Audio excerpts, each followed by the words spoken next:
Vicky Ford. Thank you, Madam Deputy Speaker. I'd like to start by praising Chelmsford City Council, my own local council, who have led the way in transforming Chelmsford into being England's newest city. It was last year ranked as the #1 place to live in all of the east of England. We have a bustling high street full of new shops and restaurants, a very vibrant nightlife. We were just ranked #1 in the country for our pub watch scheme, keeping people safe at night. We have 13 green flag parks.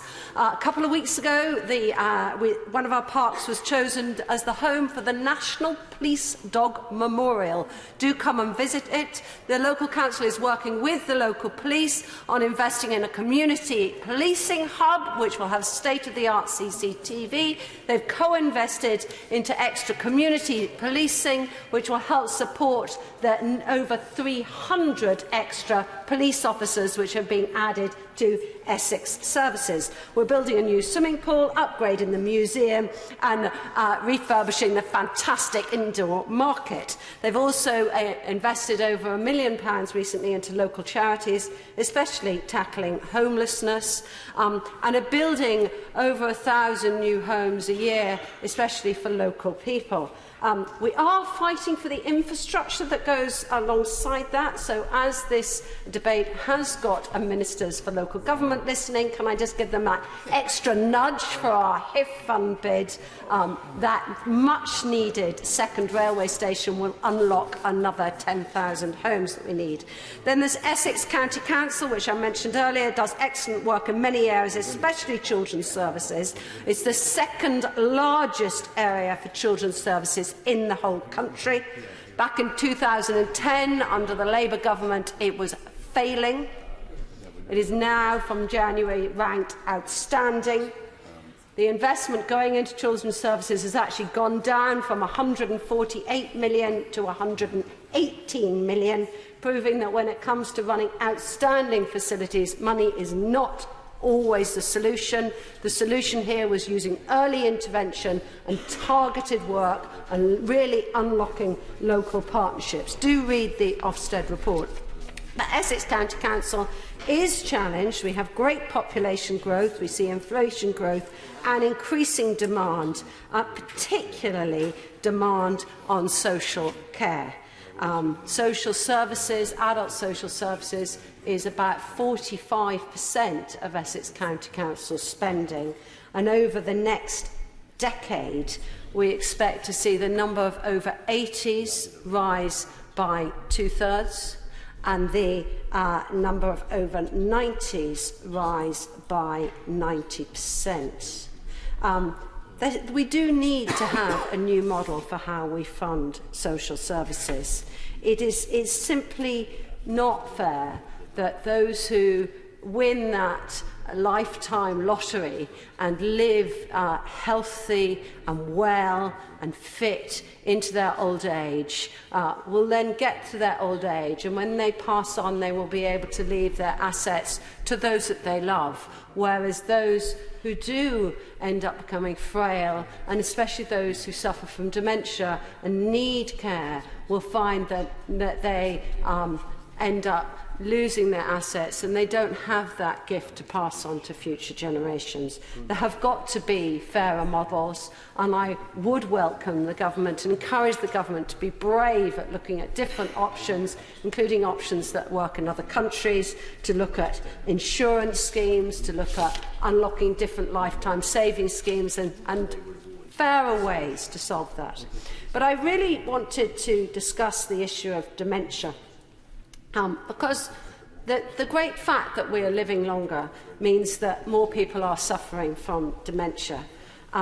850,000 people in the UK have dementia today, and the cost of caring for those people is today £26 billion every year.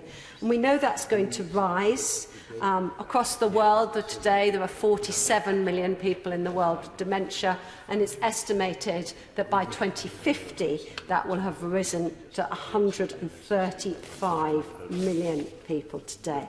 I'm very glad that the chair of the Excellence Select Committee for Science and Technology is in his seat today, because this morning he and I and another colleague from this side of the bench spent the morning representing the committee with Alzheimer's Society and Alzheimer's Research UK at the Dementia Research Institute, which is the world's biggest single investment in dementia research.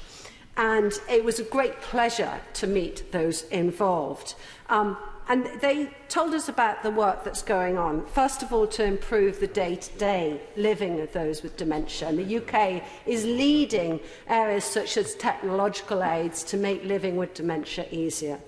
The UK is doing great work on changing the society's view of people with dementia and understanding. And we learnt that 500 people a week are becoming dementia friends and really understanding that, and that's great. But we also learned that there is much, much more that can be done to understand the dementia and to work towards a cure. If you look at the number of publications, research publications that have been published on cancer in recent years, 3.4 million publications on cancer in the UK alone. And you compare that to dementia, was just 170,000. In other words, for every one piece of research on dementia, there's been 20 on cancer. But dementia is far more the cause of death and the cause of that suffering in later years. And what we learnt is that through that research, and the research is increasing, there is a much greater understanding now about what causes dementia. We understand that the causes start decades before you see the symptoms. And actually, to understand what causes dementia in somebody in their 70s, you need to start understanding the changes that are happening in your 40s and your 50s and throughout. And we also heard that the UK is really leading the world in this research. We were told that a third of all dementia may be preventable. A third of all dementia may be preventable, provided you can get early detection and early intervention to understand the triggers and understand how you prevent it.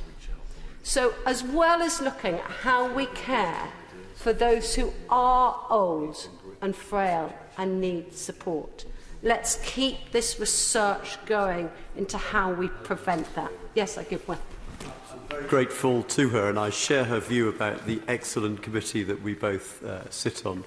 And it was a fascinating visit, but does she agree with me, from what we heard this morning, that the case for increasing investment in research into dementia is both to deliver transform lives for people who at the moment suffer through dementia, but also the case for invest to save, that if we are to prevent the health and care system bankrupting itself because of this increasing prevalence, we have to act now to reduce that prevalence through finding out how we can prevent dementia in the future.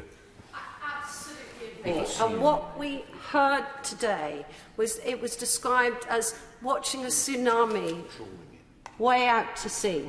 We know that we're living longer, people are living longer, and that means that the number of people who will suffer from dementia across the world will increase unless we get ahead of that challenge. We can't just keep watching it. We need to get ahead of that challenge to understand the causes, and therefore there will be cures, but only if the world continues to invest in the research. And so I would say to the government today, as well as investing in the social care, as well as finding a new model to help provide that social care, let's keep up this world-leading research in Alzheimer's and other dementia-causing diseases, and make sure that the UK continues to lead that challenge and invest more and gets the rest of the world to do so too. Thank you.